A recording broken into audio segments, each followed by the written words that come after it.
Hello everyone, welcome to my channel. तो मैं आज आपके लिए लेकर आई हूँ न्यू के ड्रामा सीरीज जिसका नाम है एस लाइन, जिसका मतलब है कि एक ऐसी लड़की जिसको पावर मिला हुआ है किसी की भी सेक्स लाइफ को देखने का।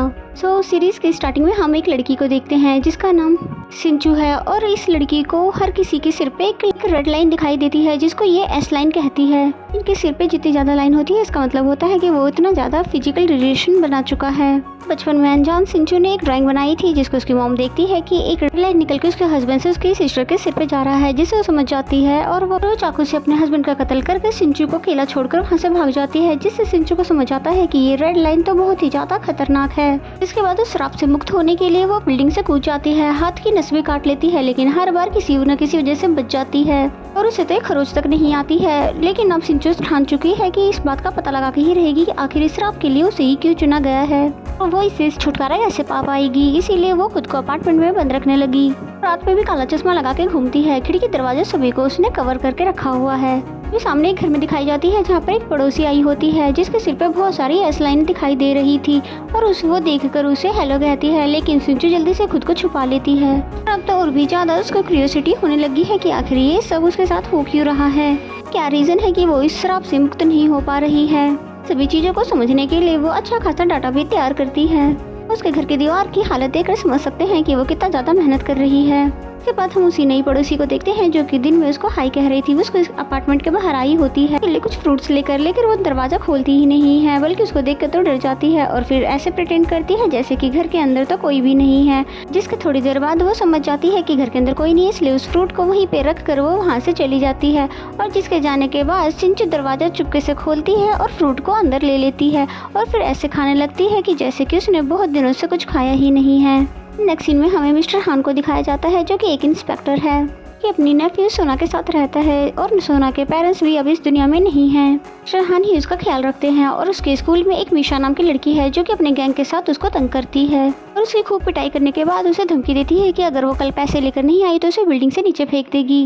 हमें इंस्पेक्टर हान को दिखाया जाता है जो कि एक मर्डर मिस्ट्री को सुलझा रहे थे जिसका सस्पेक्ट एक हेलमेट वाला डिलीवरी बॉय है। उसके फेस का तो उनको कोई भी अंदाजा नहीं था और उसी न्यूज को सिंचू भी टीवी पर देख रही होती है। उसकी नजर हेलमेट वाले मैन पे पड़ती है और देखती है उसके ऊपर सिर्फ एक ही लाइन था जो कि उसे बहुत ही कम रेयर देखने को मिलती है। रात को सिंचू ऐसे ही एक हेलमेट वाले आदमी को नए पड़ोसी के घर में जाते हुए देखती है। तभी सिंचू ने पुलिस वाले को कॉल कर दिया है, लेकिन वो देखती है कि वो हेलमेट वाला बॉय तो उसका बॉयफ्रेंड है, इसलिए वो फोन को कट कर देती है। नेक्स्ट मॉर्निंग का सीन दिखाया जाता है जहाँ पर सोना स्कूल जाने से पहले मिस्टर हान से पैसे मांगती है। हान के पूछने पर कि कितने पैसे चाहिए तो बोलती है आपके पास जितने पैसे हैं वो दे दीजिए। फिर हान ने उसको अपने पैसे दे दिए और फिर बोलता है कि और पैसे चाहिए तो एटीएम से निकाल कर दे देगा और फिर उसकी बॉडी पे लगे हुए चोट को नोट करता है और पूछता है कि कैसे लगे। तो सोना उससे बोलती है कि तुम्हें मेरी फिक्र कब से होने लगी और अपने रूम में चली जाती है और फिर हान को देखते हैं जो कि बालकनी में आकर सामने के अपार्टमेंट में देखने लगता है जिसमें सिंचू रहती है। तभी उसके एक कली की कॉल आती है जो कि बताता है कि रात में कोई एक सस्पेक्ट के बारे में कुछ बता रही थी, लेकिन तभी उसने कॉल काट दिया। तुम उसको देख लेना क्योंकि तुम्हारे ही सामने वाली बिल्डिंग के अपार्टमेंट 204 में रहती है। वो सिंचू से मिलने के लिए उसके अपार्टमेंट में आता है और सिंचू जैसे ही उसको देखती है तो डर जाती है क्योंकि इतने सारे रेड लाइन तो उसने कभी भी नहीं देखे थे। यहाँ पर एक आदमी आता है और बताता है कि कोई भी फायदा नहीं है क्योंकि वो कभी भी बाहर नहीं आते। देखो वहाँ पे कचरा पड़ा है जो कि वो फेंकती नहीं है बल्कि कोई दूसरा आदमी फेंकता है। आदमी के जाने के बाद दोबारा से हान उसका दरवाजा खटखटाता है और बोलता है कि देखो जिस सस्पेक्ट के बारे में तुम इन्फॉर्मेशन दे रही थी जिससे पुलिस की बहुत ज्यादा मदद होगी। तभी वो थोड़ा सा दरवाजा खोलती है और बोलती है कि मैंने गलती से पुलिस को कॉल लगा दिया था और फिर बताती है कि हेलमेट वाले लड़के को उसने उस घर में जाते हुए देखा था, लेकिन उसे बाद में पता चला कि वो तो उसका बॉयफ्रेंड था। और जैसे ही वो सिंचू को देखता है तो समझ जाता है कि ये कम उम्र की लड़की है, इसलिए उसके पेरेंट्स के बारे में पूछता है तो वो तुरंत ही दरवाजा बंद कर देती है। जिसके बाद मिस्टर हान तो वहाँ से चले जाते हैं और उसी रात को सिंचू देखती है कि वही एक लाइन वाला हेलमेट वाला आदमी उसी के अपार्टमेंट में उसके ऊपर वाले फ्लोर में रहता है। एंड देन हमें हान को दिखाते हैं जो कि शहर के सभी डिलीवरी बॉय को मैच कर रहा होता है जो कि उससे मिलते जुलते थे। मिस्टर हान अपने एक कलीग को सिंचू के ऊपर रहने वाले डिलीवरी बॉय को चेक करने के लिए भेजता है और फिर वो जैसे उसके कमरे में एंटर होता है तो वो देखकर हैरान हो जाता है क्योंकि बहुत ज्यादा सस्पिशियस लग रहा था। शायद सारे कत्ल उसी ने किए थे, इसलिए जल्दी से डरते डरते वो हान को कॉल करने लगता है और इससे पहले कि वो सारी बातें उसे बता पाता वहीं पर खड़ा हुआ हेलमेट वाला पीरियड उनकी बातें सुन रहा था और वो तुरंत उस पर हमला करके उसके कलीग को बंदी बना लेता है। हान सब कुछ समझ आता है, इसलिए तेजी स्पीड में उसी घर की तरफ आ रहा होता है और फिर हम हेलमेट वाले को देखते हैं जो कि दोबारा से हेलमेट पहन कर किसी अगले शिकार पे जा रहा है। जैसे सिंचू को उसके पैरों की आवाज आती है तो विंडो से झांकती है तो वही हेलमेट वाला बंदा उसके नए पड़ोसी के घर में जा रहा था। सिंचू पुलिस को बताना चाहती थी लेकिन उसके फोन की बैटरी डेड थी, इसलिए खुद ही एक प्लास्टिक की चाकू लेकर उसके पीछे निकल जाती है। हम उस हेलमेट वाले बंदे को देखते हैं जो कि वो भी सिंचू की तरह रेड लाइन को देख सकता है। उस लेडी के सिर पे इतने सारे रेड लाइन देख कर उसे बहुत ही तेज गुस्सा आता है, इसलिए उसे जान से मारने लगता है। सिंचू वहाँ आ जाती है और वो समझ जाती है कि ये तो वही पड़ोसी का ही बॉयफ्रेंड है और उसी के सिर से उसकी एक लाइन जा रही है। लेकिन सिंचू बहुत ज्यादा डर जाती है, इसलिए वो उसे चाकू नहीं मार पाती बल्कि वही उसका चाकू लेकर उसे मार देता है। हम हान को देखते हैं जो कि सिंचू का घर खुला देखकर उसके कमरे में घुस जाता है और उसके कमरे में चारों तरफ देखने के बाद वो समझ जाता है कि सिंचू भी किसी चीज को ढूंढ रही है। और फिर तभी विंडो से वो देखता है कि सामने वाले अपार्टमेंट में एक आदमी किसी को मार रहा है और उस लेडी को बचाने के लिए सिंचू उसके पैरों पर चाकू मार देती है। और फिर जैसे ही वो किलर उसे मारने ही वाला था तभी हान उसको गोली मारकर दोनों को बचा लेता है, जिसके बाद एम्बुलेंस आकर उस लेडी और उस किलर को लेकर जाते हैं और मिस्टर हान उस सिंचू को उसका गॉगल वापस करते हैं जो कि उसे रास्ते में मिला था। जो उस चश्मे को देखते हुए उस किलर की बात को याद करने लगती है कि उसे भी ये चश्मा पहनकर वो रेड लाइन दिखाई दे रही थी। मिस्टर हान से पूछते हैं कि तुम्हें सच में हॉस्पिटल नहीं जाना, तो सिंचू बोलती है नहीं मुझे कुछ भी नहीं हुआ है। तभी वहाँ पर सोना भी आ जाती है और सिंचू को देखकर पूछती है कि तुम यहाँ पर कैसे, लेकिन सिंचू से कोई भी जवाब नहीं देती है बल्कि अपने अपार्टमेंट में चली जाती है। दिन घर आने के बाद हान सोना के रूम में जाता है और उससे जानना चाहता है कि स्कूल में सब कुछ ठीक है कि नहीं, सोना किसी प्रॉब्लम में तो नहीं है। लेकिन सोना उसके किसी भी सवाल का सीधा जवाब देती नहीं है बल्कि उसको बोलती है कि तुम्हें पैसे नहीं दे रहे तो यहाँ से चले जाओ। जैसे जाने लगता है तो सोना सिंचू के बारे में पूछने लगती है, जिस पे वो बोलता है कि तुम उसको कैसे जानती हो। तो वो बताती है कि मिडिल स्कूल में हम दोनों एक साथ ही थे। उसकी मॉम उसके डैड को मारकर उसको अकेला छोड़कर वहाँ से भाग गई थी। वहीं से सिंचू ने ये डिसाइड कर लिया था कि वो इसी तरह से लोगों की मदद करेगी। उसके बाद वो गोल उतार कर रख देती है। तभी उसके पास एक मैसेज आता है कि जैसी दुनिया तुम देख सकती हो वैसी दुनिया मैं भी देख सकता हूँ और वो ये जानना चाहती हो कि मैं कौन हूँ, तो बांजू स्कूल में आ जाओ। नेक्स्ट डे जब सोना स्कूल में आती है तो मिशा उसको लव लेटर दिखाकर चढ़ा रही होती है, जो कि लेटर सोना ने ही लिखा होता है और उसने उसके लॉकर से निकाला होता है। इस बात पे तो सोना को बहुत ही तेजी गुस्सा जाता है, जिसकी वजह से वो दोनों में मारपीट होनी शुरू हो जाती है। तभी टीचर फ्यूजन आकर उन्हें अलग करती है।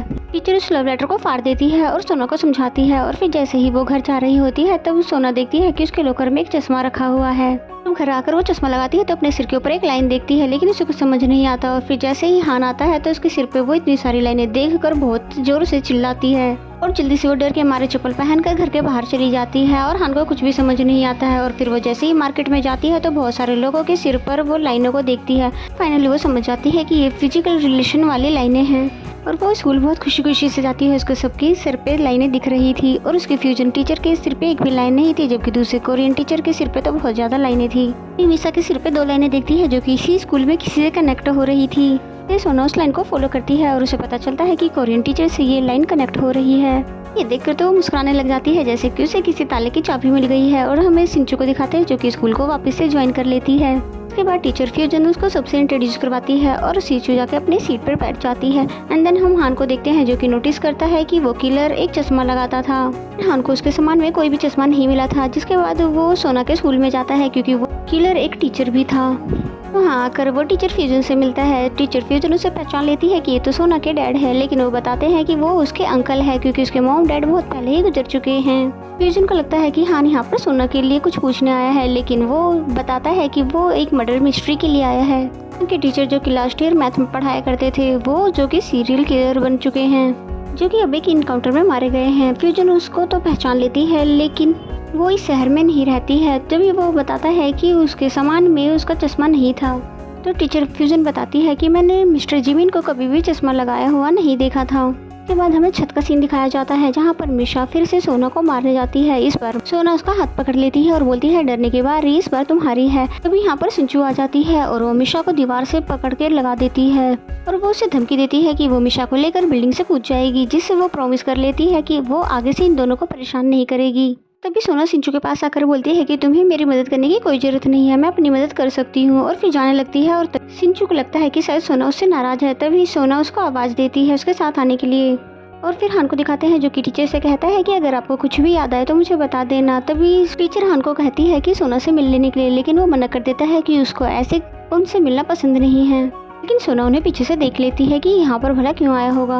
ये बात हान को दिखाते हैं जो कि उसी बार में आया था जहाँ पर अक्सर जिमिन आया करता था। जहाँ हान बारटेंडर को उसकी तस्वीर दिखाता है तो वो बारटेंडर बताता है कि ये आदमी थोड़ा अजीब था। वो दूसरों को देखकर अक्सर गिनती करने लग जाता था, उसके बाद जोर जोर से हंसने लग जाता था, जिसकी वजह से कई बार लोग उसे पीट कर चले जाते थे। फिर फोटो को देखकर बोलता है कि वो हमेशा चश्मा लगाया करता था जो कि इस फोटो में नहीं है।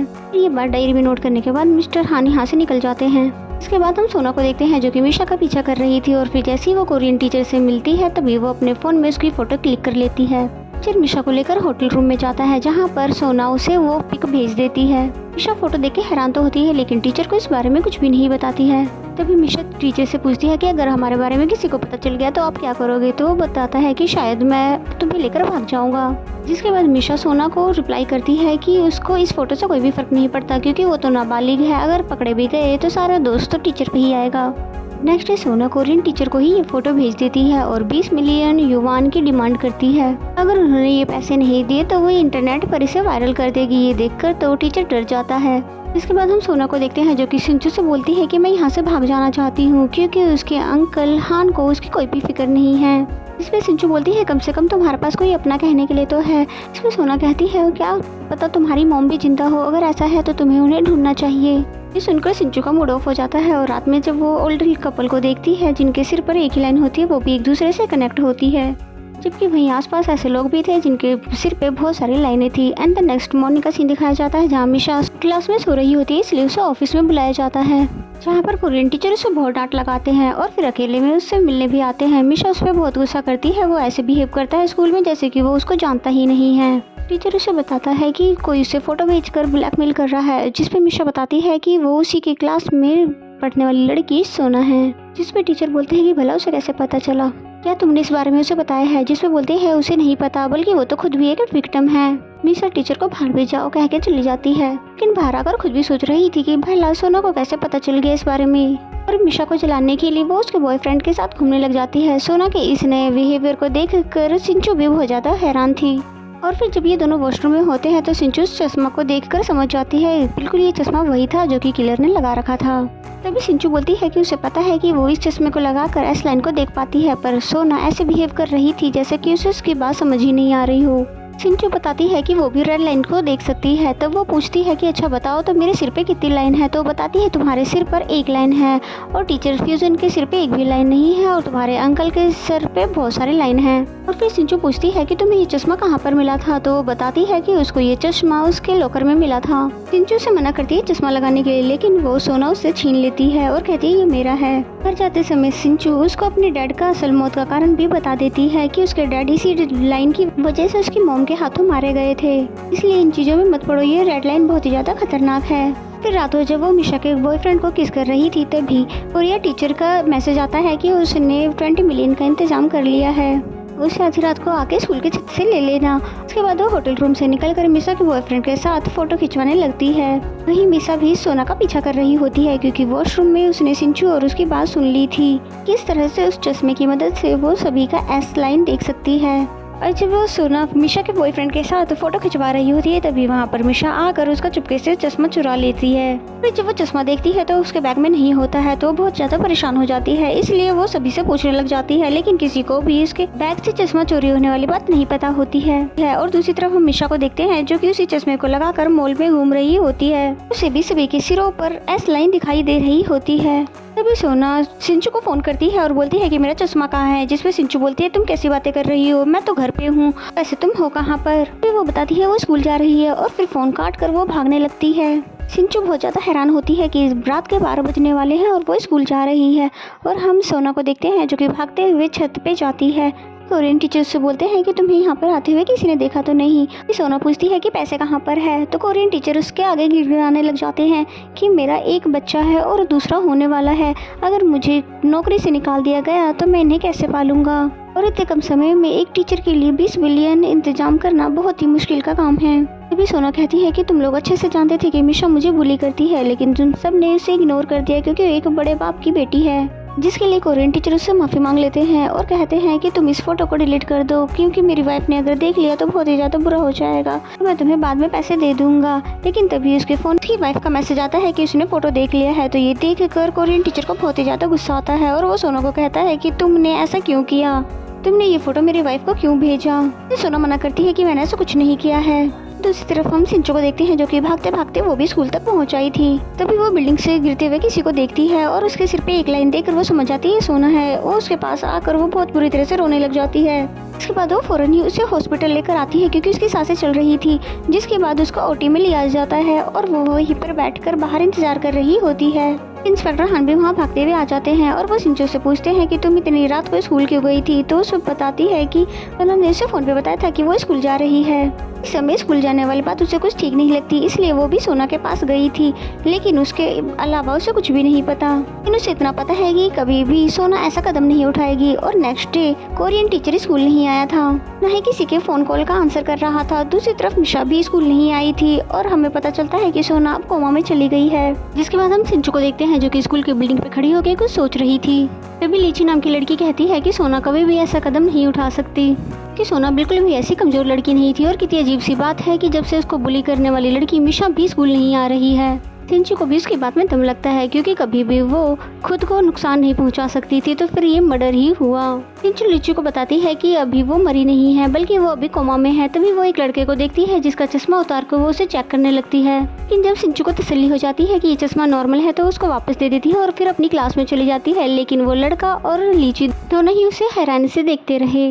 वहीं इंग्लिश के टीचर मिन को एक चश्मा मिलता है अपने डेस्क पर, जिसके बारे में फ्यूजन से पूछता है, पर फ्यूजन बोलती है कि ये चश्मा उसके स्टाफ पर नहीं है। इस चश्मे को वो उसके पास ही रखने का सलाह देती है। जिसके बाद वो उसे लगाता है तो उसे भी रेड लाइन दिखाई देने लगता है और वो मिस्टर जिन जल्दी ही समझ जाते हैं इस लाइन का क्या मतलब है। तभी वहाँ पे मिस्टर हान फ्यूजन से मिलने के लिए स्कूल में आते हैं और यहाँ वो उस लड़की के बारे में पूछते हैं जो उसको बुली किया करती थी। तो बताती है फ्यूजन की वो उस दिन से तो वो भी स्कूल में नहीं आई है।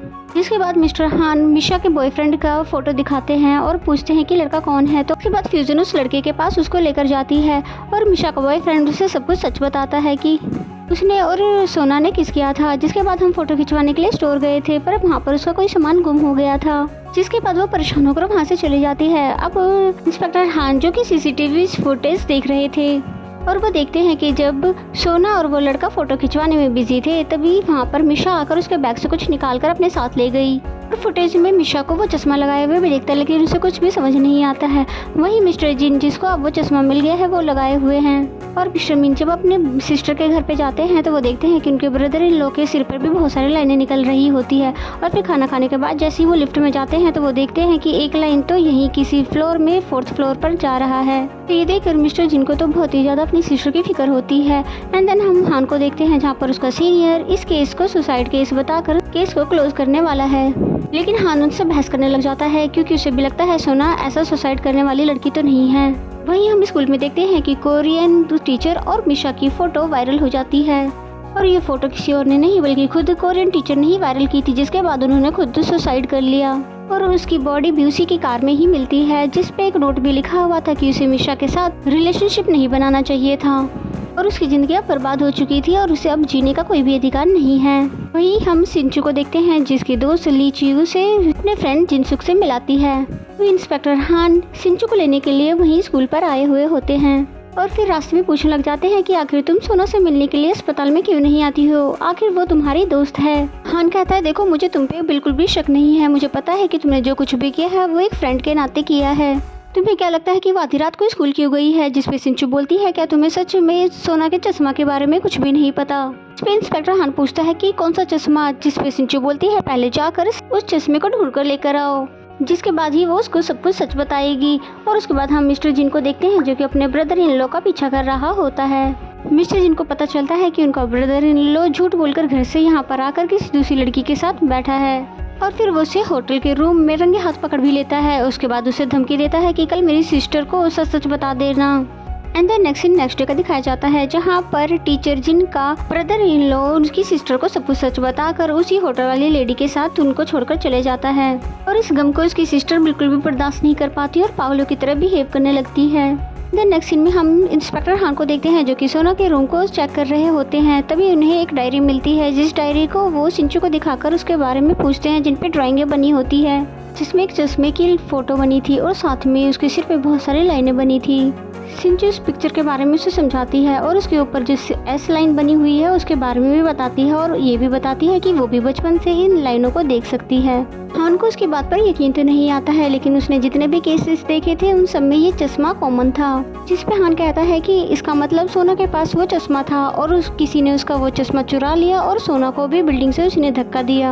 हान कहता है कि पर ये कर कौन सकता है जिसने वो चश्मा चुराया होगा, जिस पे सिंचू बोलती है ये कह पाना मुश्किल है क्योंकि उसने कई लोगों को धमकाया था, हो सकता है उनमें से ही कोई हो। हान सिंचू से कहता है कि अगर तुम्हें सच में ये लाइन दिखाई देती है तो मैं समझ सकता हूँ तुम्हारे लिए लाइफ कितनी ज़्यादा मुश्किल हो गई है। देन नेक्स्ट मॉर्निंग का सीन दिखाया जाता है जहाँ पर स्कूल में ली चेन जिनसुक और सिंचू को कहीं बाहर घुमाने ले जाने के लिए बात कहती है, लेकिन सिंचू बताती है कि उसने मैक्सिन होटल में जॉब के लिए अप्लाई किया है और उसका आज पहला दिन है। ये हम स्कूल की स्टाफ किंग को देखते हैं जो कि वही ग्लासेस लगाकर बैठी होती है और वो भी इन लाइनों को देख सकती है। वहीं वो इसी स्कूल के एक म्यूजिक टीचर को पसंद करती है और वो एक एक्टर बनना चाहती है, इसलिए हमेशा स्कूल के बाद वो मैक्सिन होटल में एक रूम बुक कर प्रैक्टिस करती है और ये वही होटल होता है जिसमें सिंचू अब काम करने लगी थी। देन हम मिस्टर हान को देखते हैं जो कि अब सोना के केस पर प्राइवेटली अपने कलीग के साथ काम कर रहा होता है और तभी उनका सीनियर आ जाता है तो वो बोर्ड को उल्टा कर छुपा देते हैं। वहीं लीजिन और जिनसुक मिलने के लिए सिंचू से होटल में जाते हैं और वो हल्ला करते हुए इधर उधर भागने लग जाते हैं। तभी सिंचू उन्हें अपने छोटे से ऑफिस में छुपा के बिठा लेती है। तभी वहाँ पर किम आती है और 206 की चाबी लेकर वहाँ पैसे रखकर जाने लगती है। लीचिन कहती है मैंने इन्हें कहीं तो देखा है और मिस किम हमेशा की तरह उस रूम में जाकर अपने काम पर लग जाती है। जब ये तीनों होटल की छत पे होती है तो वो देखती है कि मिस किम अपने रूम से निकलकर जा रही होती है, लेकिन इस बार लीचिन उन्हें देखकर पहचान जाती है कि ये औरत हमारे स्कूल में स्टाफ रूम में काम करती है। सिंचू नोटिस करती है कि उनके सिर पर सिर्फ एक ही लाइन थी और मिस्टर हान जो कि अब सिंचू की मॉम के केस का इन्वेस्टिगेशन करते हैं तो उन्हें पता चलता है कि उसके पिता के अफेयर के बारे में जानने के बाद ही उसकी मॉम ने उन्हें मार डाला था। ये बात उन्हें सिंचू की बनाई हुई ड्राइंग से पता चली थी, जिससे मिस्टर हान समझ जाते हैं कि सिंचू बिल्कुल भी झूठ नहीं बोल रही थी, वो सच में लाइनों को देख सकती है। जिसके बाद वो सिंचू से अस्पताल में मिलता है। मिस्टर हान सिंचू से पूछते हैं कि सोना के सिर पे कोई लाइन थी कि नहीं, तो सिंचू बताती है उसके सिर पे सिर्फ एक लाइन थी। इंस्पेक्टर हान सिंचू से पूछते हैं क्या उसकी ये लाइन स्कूल या किसी क्लासमेट के सर पे से कनेक्ट थी, जिस पे सिंचू ने नाम में आंसर किया। हान को ऐसा लगता है कि शायद वो धक्का मारने वाला बंदा वही हो सकता है जिसके साथ वो फिजिकल हुई थी। एंड देन नेक्स्ट सीन हमें स्कूल का दिखाया जाता है जहाँ पर जिनसुक भागते हुए लीचू के पास आता है और सिंचू पूछती है कि लीचिन कहाँ है, तो बताता है कि लीचिन के घर पर उसे कोई काम था इसलिए वो आज जल्दी चली गई। जिसके बाद सिंचू को लेकर वो स्विमिंग पूल एरिया में जाता है, लेकिन सिंचू मना करती है स्विमिंग करने के लिए। फिर थोड़ी देर बाद वो खुद ही स्विमिंग पूल में कूद जाती है। काफ़ी देर तक वो बिल्कुल भी बाहर नहीं आती है, जिससे जिनसुक घबरा जाता है और वो भी स्विमिंग पूल में कूद जाता है। जिसके बाद तो सिंचू उस पर हंसने लग जाती है। जिसके बाद दोनों बाहर आते हैं और फिर सिंचू को अपना जैकेट देता है और जिसके बाद दोनों खाने बैठ जाते हैं। सिंचू जिनसुक को बताती है कि बचपन से ही उसे कुछ लाइंस दिखाई देती है, जिस पे जिनसुक ने कुछ हाथों से इशारा करके बताया क्या इस तरह से, तो वो बोलती है हाँ। तभी जिनसुक पूछता है क्या मेरे ऊपर भी लाइन है, तो वो बोलती है नहीं, तुम्हारे, मेरे और लीजिन के पास कोई भी लाइन नहीं है। सिंचू पूछती है जो कुछ भी मैंने अभी कहा क्या तुम्हें उस पर बिलीव है, तो वो बोलता है कि हाँ मुझे तुम पे बिलीव है क्योंकि तुम्हारे पास झूठ बोलने का कोई रीज़न भी तो नहीं है। हम सिंचू को देखते हैं जो कि घर पर भी आने के बाद जिनसुक के बारे में सोचती रहती है। एंड देन हमें हान को दिखाया जाता है जहाँ पर उसका कलीग उससे पूछता है क्या बात है आजकल आप लड़कियों के साथ डेट पर नहीं जाते। हान टीचर फ्यूजन के बारे में सोचते हुए बताता है कि कोई है, इसके बारे में जानने के लिए मैं बहुत ज़्यादा क्यूरियस हूँ, लेकिन मैं उसके साथ सोना नहीं चाहता। फिर हमें किम को दिखाते हैं जो कि हमेशा की तरह प्रैक्टिस करने के लिए 206 रूम में जाती है। तो वो देखती है कि 205 नंबर रूम में वही म्यूजिक टीचर है जिससे वो बेइंतहा प्यार करती है, लेकिन यहाँ पर वो दूसरी लड़की के साथ था। दरअसल 205 रूम में जो भी आता था एक छेद के जरिए वो उन कपल्स को देखती रहती थी, लेकिन उसने कभी भी नहीं सोचा था कि वो म्यूजिक टीचर को भी इस तरह से यहाँ पर देखेगी। उस लड़की के पास एक ही लाइन थी जो कि उसी म्यूजिक टीचर के साथ जुड़ी हुई थी। ये देखकर किम पूरी तरह से टूट जाती है। इसके बाद वो यहाँ से चली जाती है और फिर वो कई दिनों तक उनके आने का दोबारा से वेट करती है। जब वो लड़की दोबारा से आती है तो उस लड़की के ऊपर हमला कर देती है, जिसके बाद किम उसके कपड़े पहनकर खुद 205 रूम नंबर में चली जाती है। इसे पता चलता है किम का मानसिक संतुलन बिगड़ चुका है। और म्यूजिक टीचर तो उसको देखकर बहुत ज्यादा हैरान था और किम उसके साथ जबरदस्ती करने लगती है। म्यूजिक टीचर यहाँ से जाने लगता है तो उसके सिर पर मारकर पीछे से उसको बेहोश कर देती है, फिर उसको बेड पर सुलाकर उसे किस करने लगती है। लेकिन जब उसको एहसास होता है कि म्यूजिक टीचर मर चुका है, इसलिए बाथरूम में जाकर वो खुद का भी खात्मा कर देती है। देर बाद जब सिंचू कचरा उठाने के लिए आती है तो वो उसी लड़की को देखती है जिसको किम ने बांधकर अपने रूम में रखा हुआ था।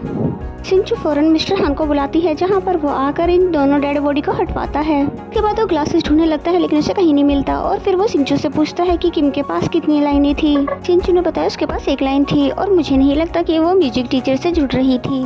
लेकिन हाँ, उसके ग्लास बिल्कुल वैसे थे जिसकी हमें तलाश थी। जिसके बाद हान सोना को देखने के लिए अस्पताल चला जाता है, लेकिन तभी उसे कुछ याद आता है और फिर वो दोबारा से होटल के रूम नंबर 205 में चला आता है।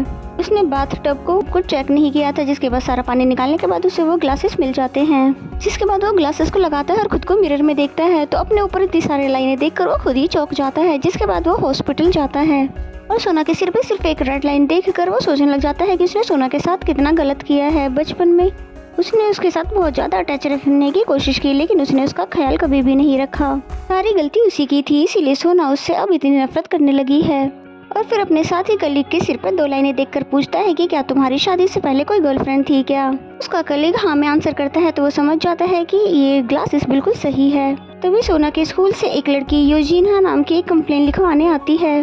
स्कूल का नाम सुनकर हान को एक आइडिया आता है और मिशा के बॉयफ्रेंड को लेकर हॉस्पिटल आता है और सोना के आगे लाकर उसे खड़ा कर देता है। लेकिन सोना की लाइन उससे भी नहीं जुड़ रही थी, इसलिए वो उसे छोड़ देता है। वहीं सिंचू के दोनों दोस्त उसके बर्थडे पार्टी के बारे में बात कर रहे होते हैं। सिंचू ने रिप्लाई किया कि उसने आज से पहले कभी भी बर्थडे नहीं बनाया है, जिसमें जिनसे को लिंचन दोनों ही बोलते हैं इस बार वो उसका बर्थडे मनाएंगे क्योंकि इस साल वो 18 साल की हो जाएगी। और फिर स्पेशली जिनसे उसको मैसेज करके बताता है पार्टी से पहले वो अकेले में उससे मिलना चाहता है। तभी उसके पास एक अननोन नंबर से 1 नवंबर के बर्थडे इनविटेशन का एक मैसेज आता है और ये वही नंबर था जिससे कि उसको पहले भी मैसेज आया था कि जैसी दुनिया तुम देख सकती हो वैसी दुनिया मैं भी देख सकता हूँ। और स्कूल में भी सिंचू इसी के बारे में सोचती रहती है। और ताज्जुब की बात तो ये थी कि 1 नवंबर को सिंचू का ही बर्थडे आता है। जिसके बाद सिंचू योजीना को देखती है जो कि हान के ऑफिस में कंप्लेन करने गई थी। सिंचू देखती है उसके सिर पे 4 लाइनें हैं, जिसे देखकर वो हैरान होती है। हान का कलीग हान को कहता है कि ये सेक्सुअल असोल्ट का केस है, इसलिए मैं चाहता हूँ कि तुम हैंडल करो तो अच्छा होगा। योजीना बताती है कि हांजू नाम के लड़के ने उसे दारू पिलाकर जब वो ब्लैकआउट हो गई थी तब गलत काम किया। और उसको ये बात जब पता चली जब उसके होश आने में उसने अपने अंडरवियर को देखा। जिसपे हान ने बोला कि तुम वहाँ पर क्यों गई थी, तो वो बताती है कि हम दोनों क्लोज थे, हम दोनों साथ में ही सिंगिंग की प्रैक्टिस करते थे। मैं अपनी मर्जी से उसके रूम पर पार्टी करने गई थी लेकिन मुझे बिल्कुल भी नहीं पता था वो मेरे साथ ऐसा करेगा। डिटेक्टिव ने पूछा क्या इससे पहले तुम किसी के साथ फिजिकल हुई हो, लेकिन योजीना बोलती है नहीं ये इसका फर्स्ट टाइम था। लेकिन ये बात सुनकर हान बिल्कुल चौंक जाता है क्योंकि उसके सिर पे 4 लाइनें थी। इसका मतलब वो साफ साफ झूठ बोल रही थी। जिसके बाद वो बांगजू स्कूल में जाता है, यहाँ पर उसे टीचर फ्यूजन मिलती है और हान देखता है कि उसके सिर पर एक भी लाइन नहीं थी। हान उसे बताता है कि वो दूसरे केस के सिलसिले में यहाँ पर आया है और उसे हांजू नाम के लड़के से मिलना है। टीचर उसे हांजू के पास लेकर जाती है और हांजू के सिर पर सिर्फ एक ही लाइन थी। वो हान को बताता है कि उसने उस लड़की के साथ कुछ भी नहीं किया है और साथ ही वो ये भी बताता है कि उसे योजीना में कोई भी इंटरेस्ट नहीं है, वो तो बस उसकी नॉर्मल सी दोस्त है। और हान जब यहाँ से जा रहा होता है तो सिंचू उसे देख लेती है और फिर उसे गुस्से में उससे ग्लासेस मांगती है। लेकिन हान कहता है कि ये केस का एविडेंस है इसलिए वो उसे नहीं दे सकता। जिसके बाद सिंचू बोलती है क्या तुम्हें एविडेंस को ऐसे पहनकर घूमना ठीक लगता है। इसमें हान कहता है मैं इसे पहनकर टेस्टिंग कर रहा हूँ। तो सिंचू बोलती है ये तुम्हारा काम नहीं है। तो हान कहता है कि देखो मैं अब तुम्हारी बात पर बिल्कुल यकीन करता हूँ। सिंचू उसे समझाती है कि सोना के साथ इतना बड़ा हादसा होने के बाद भी तुम्हें अकल नहीं आई। तभी यहाँ पर टीचर फ्यूजन आ जाती है जिसे देखकर सिंचू यहाँ से चली जाती है। फ्यूजन हान से पूछती है कि क्या हो रहा था, तो हान बताता है कि वो उसकी पड़ोस में रहती है। जिसके बाद वो उससे डेट पर जाने के लिए पूछता है लेकिन फ्यूजन को कुछ भी समझ नहीं आता। हान कहता है कि कॉल करके बताएगा और फिर यहाँ से निकल जाता है। और फिर फ्यूजन को देखते हैं जो कि उसके सिर पर इतनी सारी लाइनें देखकर स्माइल करती है और इससे पता चलता है कि फ्यूजन भी इस एस लाइन को देख सकती है। हान योजीना के केस के बारे में सोच रहा होता है पर उसका कलीग बोलता है ये तो एक सीधा केस है। लेकिन हान को ऐसा लगता है कि वो लड़की झूठ बोल रही है क्योंकि उसके सिर पे 4 लाइनें थी। जिसके बाद वो दोबारा से एक बार उन दोनों से पूछताछ करते हैं। कलीग हांजू से पूछता है और हान उस लड़की से, जहाँ पर वो लड़का बताता है कि मैंने कुछ भी नहीं किया है बल्कि वो लड़की ही मेरे पीछे घूमती रहती है, चाहे तो आप मेरा फोन चेक कर लो। तो वो देखता है कि वो बिल्कुल ठीक कह रहा है। हान उस लड़की से पूछता है कि तुमने वो कपड़े और अंडरवेयर क्यों धो दिए जिसमें खून थे। तो उस लड़की की माँ बोलती है कि ये कपड़े मैंने धोए थे। तभी हान की नज़र उस लड़के के ऊपर जाती है जिसका सिर से कोई भी एस लाइन उस लड़की से कनेक्ट नहीं हो रहा था। लेकिन हान समझ ही नहीं पा रहा था कि ये लड़की उस लड़के को फंसाना क्यों चाहती है। और फिर रात में जब वो घर जा रहा तो वो सिंचू से मिलता है। सिंचू उसके चश्मे को देखकर उसको वापस लौटा देती है और फिर हान बताता है कि वो इस चश्मे की मदद से लोगों की हेल्प कर रहा है। जिसमें सिंचू बोलती है कि तुमने किसकी मदद करी है। तो हान बताता है कि तुम हाई क्लास की लड़की यो जिन्हा जो कि एक लड़के पे सेक्सुअल असोल्ट का केस लगा रही है, जबकि उस लड़के से उसकी लाइन तो कनेक्ट ही नहीं हो रही है। जिसपे सिंचू बोलती है कि वो सच बोल रही है, जबकि एक हफ्ते पहले उसके सिर पर एक भी लाइन नहीं थी, लेकिन अब 4 है। तो ये सुनते ही हान उस केस को दोबारा से रीओपन करवाता है। फिर अपने कलीग को लेकर हानियों के रूम पर जाता है और उसका रूम तो बिल्कुल ही साफ था, यानी कि जो भी सबूत होंगे वो भी मिट गए होंगे। एंड देन हम सिंचू को देखते हैं जो कि वही होटल रूम 205 में जाती है, ये उम्मीद से कि उस क्लास को बनाने वाले से रिलेटेड कोई सबूत मिल जाए। तभी यहाँ पर जिनसुक आ जाता है, जिसे देखकर तो सिंचू बिल्कुल चौंक जाती है कि भला तुम यहाँ पर कैसे आए। जिस पे जिनसुक बताता है कि उसने सिंचू को आते हुए देखा था, इसलिए वो भी उसके पीछे पीछे यहाँ पर आ गया।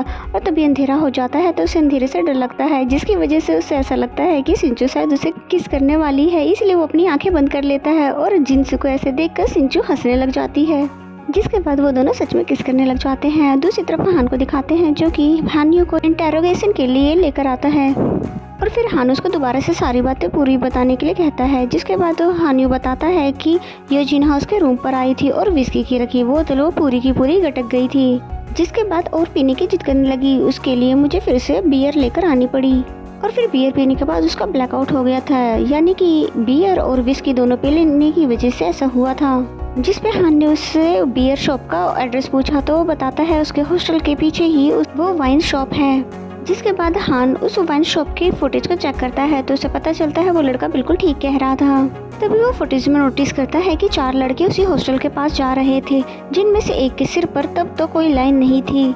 और जब वो हॉस्टल से वापस आ रहा था तब उस लड़के के सिर पर एक लाइन आ जाती है। जिसके बाद से वो कैमरा को दोबारा से रिवाइंड करके चेक करता है और उन सबके सिर के लाइन को गिनता है। और फिर उसे पता चलता है कि हॉस्टल के अंदर से आने के बाद इन सब के सिर से एक एक लाइन बढ़ गई है। नेक्स्ट सीन में हम स्कूल का देखते हैं, जहाँ पर सिंचू देखती है कि उन्हीं 4 लड़कों की एक एक लाइन यो जिन्हा से जुड़ रही थी। सिंचू तुरंत ही हान को कॉल करती है और हान भी यहाँ पर पहुँच गया था। उन 4 लड़कों से दोबारा पूछताछ की जाती है, लेकिन उसका कोई भी फायदा नहीं होता क्योंकि इनके पास कोई भी सबूत नहीं था। उन लड़कों में से एक लड़का हान को घबराया हुआ सा लगता है। तभी हान के दिमाग में एक आइडिया आता है, उन तीनों को तो छोड़ देता है और जो घबराया हुआ लड़का होता है उसके सामने ऐसे दिखाता है कि जैसे उनके खिलाफ उससे कोई सबूत मिल गया है। वो लड़का बहुत ज्यादा घबरा जाता है और सच उगल देता है कि वो तीनों भी इसमें शामिल थे। और फिर बताता है कि ये सारी प्लानिंग हानियों की ही थी, उसी ने उसके ड्रिंक में नशे की दवा मिलाई थी। और फिर जब वो लड़की बेहोश हो गई थी तब हम चारों ने मिलकर ये गंदा काम किया था। और फाइनली अब हान के पास हानियों के खिलाफ सबूत था, इसलिए उसको भी अपना गुनाह कबूल करना पड़ता है। नेक्स्ट डे सिंचू का बर्थडे होता है और वो जिनसुक से मिलने के लिए हान से लिफ्ट लेती है। रास्ते में हान ने सिंचू को बताया कि किस तरह से उसने बहुत ही चालाकी से उन चारों से सच उगलवाया। एंड देन हान को दिखाते हैं जो कि हॉस्पिटल में अपने फादर को देखने के लिए गया था। तब उसे पता चलता है कि कोई उन्हें अपने साथ लेकर चले गया है। सीसीटीवी फुटेज में देखता है कि वो एक औरत उसके फादर को अपने साथ लेकर जा रही है। ध्यान से देखने में पता चलता है ये तो टीचर फ्यूजन है। और तभी हान को अननोन नंबर से एक मैसेज आता है जो कि सोना की फोटो होती है, इसलिए फौरन ही दौड़कर वो सोना के पास जाता है और फिर सोना को उसके बेड पर देखता है। तब जाकर उसके सांस में सांस आती है। तभी हान नोटिस करता है कि सोना के सिर की जो लाइन है वो मूव करने लगा है, यानी कि जो उसके साथ जुड़ा है वो इसी तरफ आ रहा है। तभी हान अपनी गन को गेट की तरफ तान देता है। तभी वो देखता है कि गेट से अंदर आकर उसके फादर सोना के पास आकर रोने लगते हैं। तभी हान देखता है कि उसकी लाइन उसके फादर से मिल रही है। तो ये देखकर तो उसे बहुत ही ज़्यादा गुस्सा आ जाता है और साथ ही साथ गिल्ट भी होता है कि अगर बचपन में उसने उसकी बात सुनी होती तो शायद ये सब नहीं होता। हान को अपने फादर को मारने का बहुत ही ज़्यादा मन करता है, लेकिन वो बेचारा ऐसा कर भी नहीं पाता, वो बल्कि रोने लग जाता है। नेक्स्ट सीन में हम सिंचू को देखते हैं जो कि खून से लथपथ होती है और एक जगह पर बैठकर हान को कॉल करती है कि उसको उसकी हेल्प चाहिए। एंड देन नेक्स्ट सीन में हम एक लड़की को देखते हैं जो कि कॉफी शॉप चलाती है, जिसका वीडियो पूरे शहर में वायरल हो गया था, जो कि उसी के बॉयफ्रेंड ने किया था। उसके रिश्तेदार, उसके फ्रेंड्स वगैरह सारे इसको फ़ोन कर करके मैसेज कर करके परेशान कर देते हैं। उस लड़की का दिमागी संतुलन बिगड़ जाता है और वो खुद को ख़त्म करने के लिए सड़क पर निकल आती है, जहाँ पर बहुत तेज से गाड़ियाँ गुजर रही थी। इससे पहले कि कोई गाड़ी उसे उड़ा देती, फ्यूजन उसको आकर वहाँ बचा लेती है और जाने से पहले उसको वो चश्मा देती है। और ये चश्मा वही होता है जिससे लोग एस लाइन को देख पाते हैं। इसका मतलब ये हुआ कि इस चश्मा को लाने वाली फ्यूजन ही थी। एंड देन हमें सिंचू को दिखाया जाता है, जिसके साथ अब क्या हुआ था वो बताया जा रहा है। जब हान ने सिंचू को बस स्टॉप पे छोड़ा था तो वहाँ पर जिनसुक आकर उसको एक होटल के रूम में लेकर गया था। और क्योंकि अब सिंचू भी जिनसुक को पसंद करने लगी है, इसलिए यहाँ पर ये दोनों पहली बार फिजिकल हो जाते हैं। इसके बाद ये दोनों मार्केट में निकल जाते हैं क्योंकि आज सिंचू का बर्थडे है, इसलिए जिनसुक उसके लिए केक लाने के लिए निकल पड़ता है। सिंचू मिरर में देखती है कि अब उसके सिर पर भी एक लाइन है और देखते ही देखते वो लाइन गायब हो जाती है। तभी एक चीखने की आवाज आती है और भीड़ में जाकर सिंचू देखती है तो ऊपर से गिरने की वजह से जिनसुक की मौत हो गई थी। अब सिंचू की पूरी दुनिया ही वीरान हो चुकी थी, इसलिए वो एक जगह पर बैठकर फूट फूट कर रोती है। तभी सिंचू के पास एक वीडियो आता है जिसमें लीचिन होती है, जिसको स्कूल में बांध कर रखा हुआ था। और इस बारे में बताने के लिए सिंचू हान को फोन करती है, जिसपे हान जल्दी से इसको लेने के लिए आ जाता है और फिर साथ ही उसको सोना की लाइन के बारे में भी बताता है। हान सिंचू से पूछता है क्या तुम्हें इस बारे में पहले से पता था। वो ना में जवाब देती है और फिर लीचिन का वीडियो दिखाती है। तभी हान कहता है कि सबको छत से धक्का देने वाला और चश्मा बांटने वाला हमें वहीं मिलेगा। इसके बाद दोनों ही स्कूल के लिए निकल जाते हैं और स्कूल पहुंचकर क्लास में लीचिन को ढूंढने लग जाते हैं। और सिंचू को फाइनली लीचिन मिल जाती है। जैसे इसके मुंह से टेप हटाती है और पूछती है कि तुम यहाँ पर कैसे आई। लेकिन लीचिन को तो कुछ भी याद नहीं था। सिंचू को ब्लड से सना हुआ देखकर लीचिन पूछती है कि ये सब क्या है, जिसमें सिंचू बोलती है कि पहले तो हम यहाँ से निकलते हैं, फिर मैं तुम्हें सब कुछ बता दूंगी। और फिर जैसे ही बाहर आते हैं तो वो हान को आवाज देती है जो कि यहीं पर होते हैं। और अजीब बात यह है कि वो दोनों एक दूसरे को आवाज देते हैं, लेकिन वो एक दूसरे की आवाज सुन भी नहीं पा रहे थे और देख भी नहीं पा रहे थे। सिंचू यहाँ से निकलने की कोशिश करती है, लेकिन बार बार एक ही जगह पर पहुँच जा रही थी, जिससे सिंचू समझ जाती है कि वो एक ही जगह पर स्कूल में अब फंस गए हैं। फिर उधर हान छत पर जाने लगता है और सिंचू भी डिसाइड करती है छत पे जाने का। लेकिन सिंचू के छत पे आने के बाद भी उसे हान नहीं मिलता, बल्कि हान तो एक दूसरी दुनिया में पहुंच चुका था। और यहाँ पर फ्यूजन को मानने वाले बहुत सारे लोग थे और ये वही लोग थे जिसको फ्यूजन ने चश्मा दिया था। और हम सिंचू को देखते हैं जो कि लीचिन को एस लाइन के बारे में बता रही होती है। तभी वो नोटिस करती है कि उसने भी वही चश्मा लगा लिया है। लीचिन बताती है कि ये चश्मा उसे फ्यूजन ने दिया था और उसको पहनने के बाद वो पूरी तरह से उसके कंट्रोल में थी और इसके कारण उसके इविल साइड भी बाहर आने लगी थी। और फिर हमें दूसरी दुनिया का दिखाया जाता है जहाँ पर फ्यूजन सबके सामने आ गई थी। फ्यूजन के सिर पे हम देखते हैं कि बहुत सारी लाइनें थी जिसको वो लोगों से अपनी शक्तियों के द्वारा छुपा कर रखती थी। फ्यूजन टेबल के ऊपर से कपड़ा हटाती है, जिस कपड़े के नीचे हान के फादर थे। दरअसल वो उसके पिता को मारना चाहती थी क्योंकि उसने एक बच्चे के साथ वो किया था जो कि उसे नहीं करना चाहिए था। हान अपने फादर को बचाने की बहुत कोशिश करता है लेकिन बचा नहीं पाता, जिसके बाद वो गन निकाल कर फ्यूजन के ऊपर गोलियां चलाता है, लेकिन उस पे उसको कोई भी फर्क नहीं पड़ता। हान की गन पूरी तरह से खाली हो जाती है, लेकिन फ्यूजन को एक खरोच तक भी नहीं आता। फ्यूजन बताती है कि उसे कोई भी इंसान नहीं मार सकता। इसके बाद फ्यूजन हान का गला पकड़ के उसको हवा में उठा देती है और दूसरी तरफ लीचिन और सिंचू के बीच में चश्मा को लेकर छीना झपटी होती है, जिसमें सिंचू उस ग्लास को तोड़ देती है और उस ग्लास के टूटते ही लीचिन बिल्कुल ठीक हो जाती है। और लीचिन को बिल्कुल भी याद नहीं होता है कि अभी यहाँ पर क्या हुआ था। जिसके बाद सिंचू भी दूसरी दुनिया में पहुँच जाती है और हान को ऐसे देखते ही सिंचू जोर से चिल्ला देती है, जिसके बाद फ्यूजन सिंचू की तरफ बढ़ने लग जाती है हान को छोड़कर। फ्यूजन सिंचू को बोलती है कि बचपन से जिसे तुम श्राप समझती आई हो वो एक वरदान है, जिस पे सिंचू बोलती है कि वो गलत है क्योंकि इसकी वजह से उसने अपने दोस्त परिवार सबको खो दिया है। असल में फ्यूजन चाहती है कि सिंचू की मदद से वो दुनिया में सभी को एस लाइन देखने की पावर दे, ताकि बिना चश्मे के भी वो इन लाइन को देख सके। इसलिए वो सिंचू के ऊपर चाकू से हमला करती है, लेकिन तभी एक लेडी आकर उसे बचा लेती है। ये लेडी कोई और नहीं बल्कि सिंचू की मॉम होती है और वो बोलती है कि असल में अब तक तुम जिस गिल्ट में जी रही थी उसमें तुम्हारी कोई भी गलती नहीं थी। उसकी मॉम ने सिंचू की ड्राइंग देखकर नहीं बल्कि उसको देखने के लिए उसकी मॉम के पास एस लाइन वाली चश्मा थी और उसी चश्मे की वजह से उसने अपनी बहन और हस्बैंड से कनेक्ट होने वाली लाइन को देख ली थी। इसकी वजह से सिंचू बहुत ही ज्यादा गुस्से में फ्यूजन पर हमला करती है, लेकिन फ्यूजन ही उसको चाकू भोंक देती है, जिसके बाद वो अपनी शक्तियों से सिंचू को हवा में उड़ाती है और ऊपर उड़ाने के बाद उसके शरीर से बहुत सारी लाइनें निकलती है और उन लाइनों की वजह से बहुत ही बड़ा गुब्बारा बन जाता है, जिसके बाद सिंचू नीचे गिर जाती है। फ्यूजन फिर उसको अपनी शक्तियों से ब्लास्ट कर देती है। जैसे ही वो गुब्बारा ब्लास्ट होता है तो बहुत सारी लाइनें निकलकर आसमान में बिखर जाती है। तभी सिंचू उठकर उसी चाकू से उस पर हमला कर देती है, लेकिन फ्यूजन बोलती है कि अब इसका कोई भी फायदा नहीं है, मुझे जो करना था मैंने वो कर दिया है। और फिर तभी फ्यूजन की वहाँ पर मौत हो जाती है और वहाँ पर जितने भी लोग थे फ्यूजन के मरते ही सब ठीक हो जाते हैं। और सिंचू और हान भी अपने रियल वर्ल्ड में पहुंच जाते हैं, जहां पर ली चेन सिंचू को संभालती है। लेकिन अब पूरा आसमान रेड लाइन से भर जाता है। तभी ली चुन हान के सिर पे इतनी सारी लाइनें देखकर डर जाती है। और अब इसका मतलब ये हुआ कि अब सभी लोग इन लाइनों को देख सकते हैं। जिसके बाद हमें 1 साल बाद सिंचू को दिखाते हैं, जो कि बताती है कि अब इन लाइनों को सभी लोग देख सकते हैं और अपनी पहचान छुपाने के लिए अब कई लोग हेलमेट लगाते हैं।